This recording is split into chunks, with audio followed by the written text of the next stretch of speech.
It's a new morning in this quiet place I now call home. The kind of morning that promises new beginnings and hopeful dreams. The sky stretches wide above the hillside, unhurried, and I find myself breathing in rhythm with the wind. I think the land knows I'm staying. I still don't know what this place will become, but I do know what I came here to find. A slower life, a softer one, a life where I can grow, quietly, gently, at my own pace. And maybe that starts today with something small, something steady, a garden.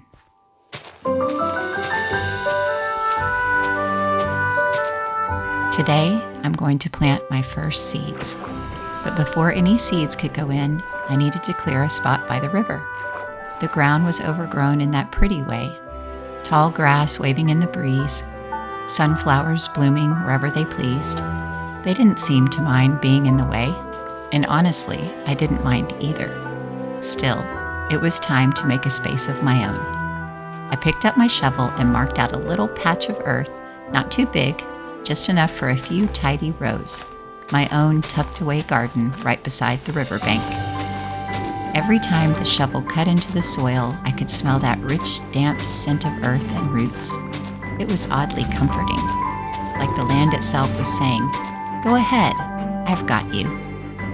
Each shovelful felt like an invitation, not just to dig, but to belong. We'll need water here to soak into the soil, to reach the seeds, to help them grow strong and quiet and steady. And it's not just food we're planting today. It's a beginning. There's something sacred about making space, whether in the land or in your own heart. We carry so much we don't need, but clearing, carving out quiet places, that's where healing begins. And for me, it starts here, with soil under my nails, a breeze on my shoulders, and the soft hush of the river just a few steps away. I reach into my pack and pull out the seeds I gathered on that first day. Corn, onions, wheat. Nothing extraordinary, but to me, they feel like hope. Each one is tucked gently into its new home beneath the surface. Not rushed, not perfect, just a beginning. It's funny how something as simple as planting can feel like an act of bravery, trusting in the hope that a small seed brings. The patience it takes to wait for it to grow when the world outside moves so fast, always asking, "What's next?" Sometimes the most radical thing you can do is pause and plant, to wait, to hope, and to choose to grow right where you are. Once the garden was set, I stood for a while, listening to the water, letting the quiet settle in around me like a blanket. The breeze brushed through the tall grass, and the river hummed softly as it had always been singing. That's when I remembered the letter. It had come early that morning, tucked beneath the flat stone near the riverbank. I nearly missed it. The parchment was simple, soft around the edges, folded with care and tied with twine. No markings, no signature, but the words inside. To the one who's chosen stillness, we welcome you in your own time. You'll find small gifts in the chests within our homes. Take what you need, we have plenty. We understand the need for silence. We are quiet too. Reading it made my heart feel warm in the way fresh bread does when it's still steaming, unexpected, familiar, and a little bit magic. I stood there for a long while, just holding the letter, letting the words settle. They see me, not loudly, not in a way that asked anything in return. They simply saw me, and they understood. That kind of kindness, that quiet welcome, that's rare, especially in the world I left behind. No expectations, no pressure, just an open invitation to come as I am, when I'm ready. And maybe I am.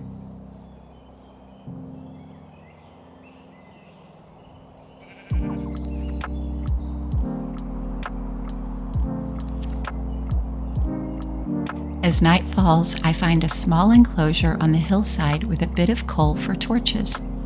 I light it up, just enough glow to feel safe. At night, there's a strange tension in being alone by choice. Some days it feels like strength, others like armor. But maybe tomorrow I'll let a little light in.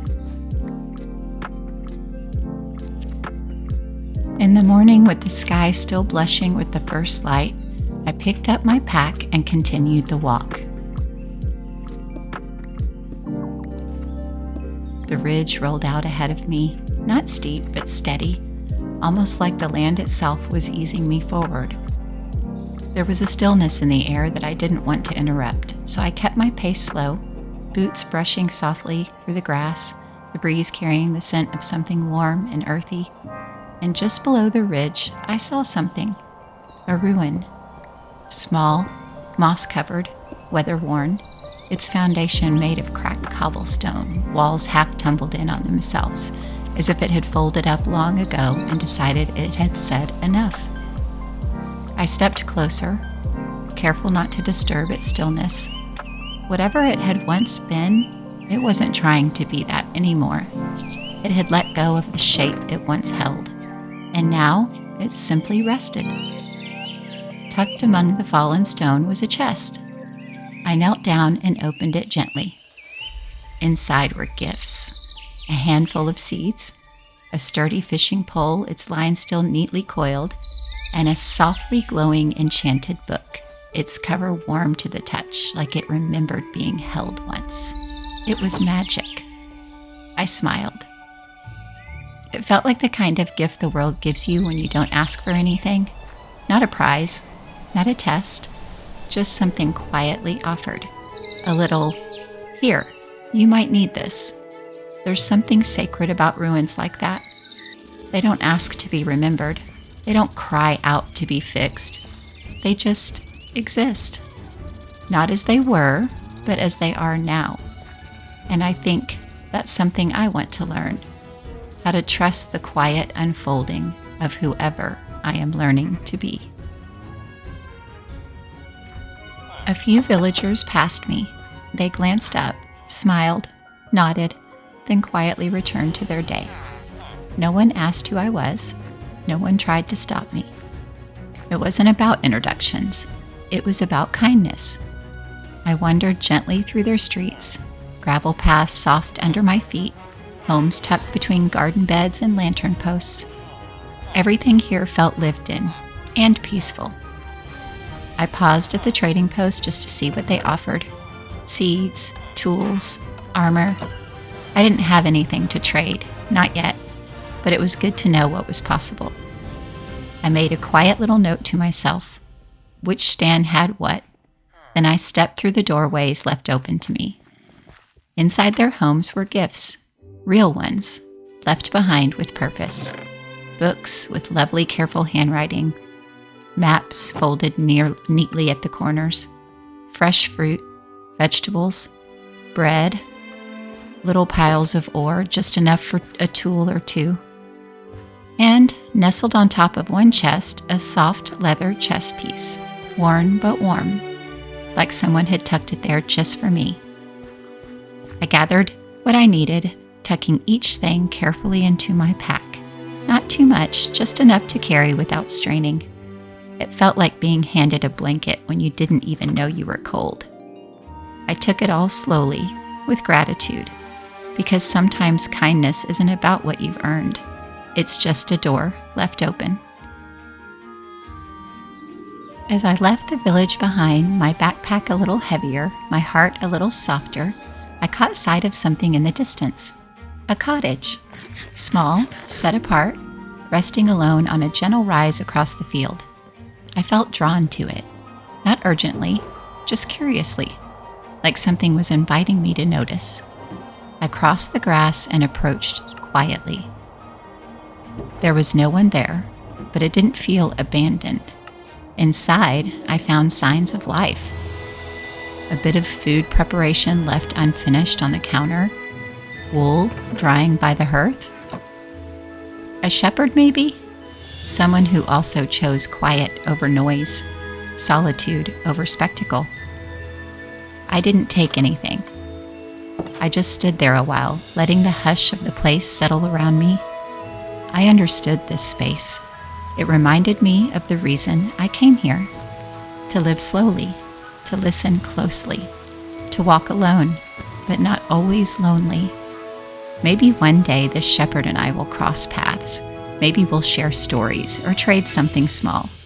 But for today, it's enough to know we exist beside each other. And so I turn and make my way back home. Back at the river now, the sun is dipping low. Its light turns golden as it brushes across the little garden I planted this morning. The corn, the onions, the wheat. They haven't sprouted yet, of course, but the soil looks settled, comfortable, like it's holding something precious beneath the surface. And somehow it already feels like it belongs here, like I belong here. Tomorrow, I'll start thinking about shelter, something small, a cabin maybe, by the water, a place that's mine. But tonight, this is enough. The river, the garden, the hush of evening settling in. I don't need to do anything. I don't need to be anything. Just here, just still, just me.